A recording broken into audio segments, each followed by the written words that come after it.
मंथन news Maharashtra. Nevasa police ठाण्याच्या हद्दीत पोलिसांचा रूट मार्च। अहमदनगर जिल्ह्यातील नेवासा पोलीस ठाण्याच्या हद्दीत आगामी लोकसभा सार्वत्रिक निवडणूक सन 2024 व आगामी सण उत्सव या अनुषंगाने कुकाणा शहर, नेवासा फाटा, नेवासा शहर या ठिकाणी निवडणूक प्रक्रिया भयमुक्त वातावरणात व शांततेत पार पाडणे या दृष्टीने सीमा सुरक्षा व पोलीस असा संयुक्त रूट मार्च घेण्यात आलाय। सदर रूट मार्च करिता सीमा सुरक्षा बलाचे अखिलेश कुमार गुप्ता, कंपनी कमांडर, 32 जवान, पोलीस ठाणे नेवासाकडील 6 अधिकारी, 25 अंमलदार, 10 होमगार्ड असे सहभागी झाले होते। सदरचा रूट मार्च हा लक्ष वेधून घेणारा ठरला। सदर रूट मार्चचा सकारात्मक परिणाम दिसून आलाय।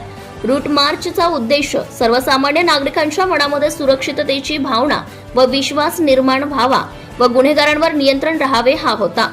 हा रूट मार्च पोलीस अधीक्षक राकेश ओला, अपर पोलीस अधीक्षक वैभव कल्लूबर्मे व उपविभागीय पोलीस अधिकारी सुनील पाटील यांच्या मार्गदर्शनाखाली पोलीस निरीक्षक धनंजय जाधव यांनीही सहभाग घेतला होता।